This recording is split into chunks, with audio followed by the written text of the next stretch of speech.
Soal penunjukan Laksamana Yudho Margono sebagai calon tunggal Panglima pilihan Jokowi, kita akan tanyakan kepada Kepala Staf Angkatan Laut periode 2014-2018, Laksamana TNI Purnawirawan Ade Supandi. Selamat petang Pak Ade, salam sehat. Selamat petang Mbak Cynthia, sehat. Ya, terima kasih untuk waktunya. Pak Ade, ini betul merupakan hak prerogatif Presiden dan Presiden juga sudah menyampaikan ini merupakan rotasi matra. Tapi menurut Anda, apakah keputusan Jokowi ini sudah tepat untuk menunjuk Laksamana Yudho? Sudah sangat tepat sekali karena hak prerogatif itu ada di Presiden. Presiden selaku pemegang kekuasaan tertinggi atas TNI itu jelas mempunyai hak prerogatif tersebut untuk memilih salah satu dari kepala staf angkatan yang aktif untuk jadi Panglima TNI. Ya, sebagai seniornya nih Pak Ade, rekam jejak prestasi Yudho di mata Anda seperti apa? Ya, alhamdulillah saya terima kasih setelah pemerintah dan Presiden sudah menunjuk Pak Yudho, Laksamana Yudho untuk melanjutkan estafet kepemimpinan di TNI. Tentu saja perbedaan angkatan lulus saya dengan Pak Yudho itu 5 angkatan.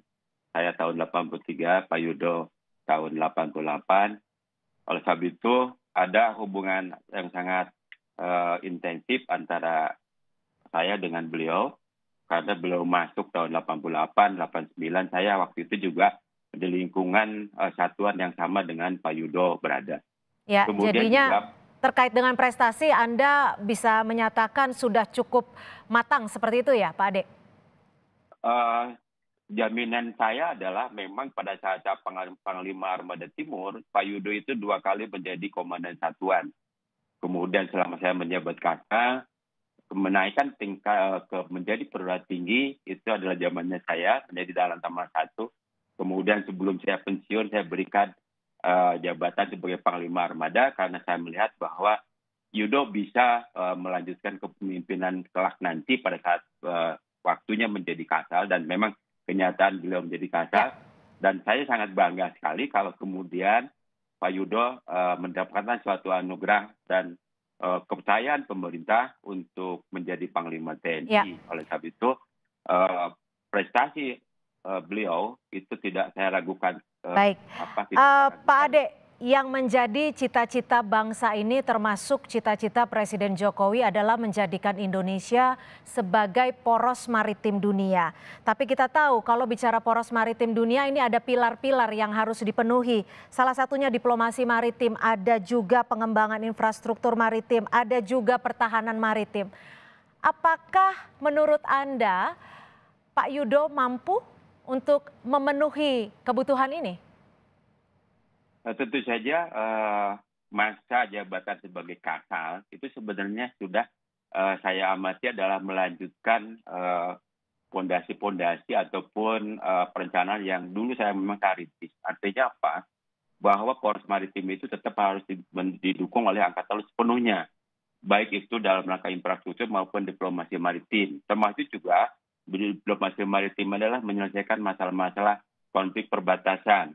Oleh sebab itu perlu angkatan laut dan juga tentu dalam hal ini juga dengan bimbingan Kasal itu juga melaksanakan tugas-tugas ini. Diplomasi maritim dilakukan oleh ujung tombak TNI Angkatan Laut baik di Lana, Lantamal maupun juga dalam rangka Muhibah KRI. Selanjutnya juga Panglima TNI nanti Pak Yudho, karena dengan dibentuknya Pusinfo Maritim di Mabes TNI itu menjadi suatu bahan kajian bagi Panglima, bagi Pak Yudho untuk selanjutnya mengembangkan postur TNI yang betul-betul bisa mewadahi kebutuhan-kebutuhan dalam rangka pertahanan negara.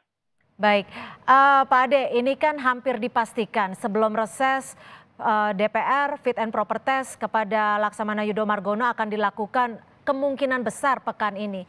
Kira-kira apa saja yang harus disiapkan oleh Laksamana Yudho dan agenda ataupun program-program apa yang patutnya dicanangkan saat fit and proper test? Baik, karena saya juga pernah mengalami sebagai Kasub TNI, jadi yang pertama tentu saja tantangan yang sangat mengemuka nantinya bagi Pak Yudho, yang pertama adalah organisasi. Bahwa di masa lalu kepemimpinan Panglima TNI ada pengembangan organisasi. Itu harus dilengkapi baik infrastruktur, sarana prasarana, sumber daya manusia, dan tentu saja logistik dan sistem metode dan anggaran. Yang kedua SDM, bahwa prajurit TNI itu harus solid, kompak dari bawah sampai ke atas. Karena dengan kekompakan itulah tampilan TNI akan nampak dan selalu akan dilihat oleh publik maupun oleh negara lain. Yang ketiga adalah alutsista. Panglima TNI harus meneruskan secara konsisten pemenuhan alutsista. Dan ini juga menurut saya di DPR sudah seringkali dibahas bagaimana pemenuhan anggaran untuk alutsista baik untuk Angkatan Darat, Laut, dan Udara tidak terpenuhi secara balance di tiap tahun anggaran. Yang berikutnya tentu aja adalah anggaran. Dengan adanya inflasi itu juga pasti harus ada kenaikan. Oleh sebab itu betul-betul Panglima TNI menghitung kebutuhan-kebutuhan real agar postur TNI dari tahun ke tahun dapat dipertahankan. Kenapa harus dapat dipertahankan? Karena jelas tiap-tiap alutsista memiliki siklus life cycle-nya. Ini yang harus diperhatikan. Jangan sampai kita terlalu dinamobo dengan kondisi sekarang, tetapi kita lupa dengan jangka waktu ke depan. Oleh sebab itu, karena Pak Yudo melanjutkan kepemimpinan dari Pak Andika, konsistensi dalam rangka pembangunan MF itu harus terus berlanjut. Baik, singkat saja Pak Ade, apa saja yang harus dibenahi di tubuh TNI, baik itu internal dan juga eksternal? Apakah perbaikan kurikulum Taruna agar lebih baik lagi diperlukan? Singkat saja.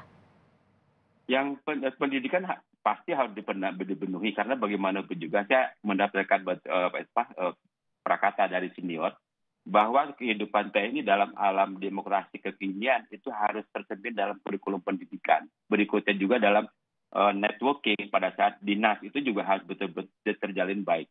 TNI jangan memisahkan diri dari lingkungan publik, tetapi TNI adalah bagian daripada lingkungan nasional.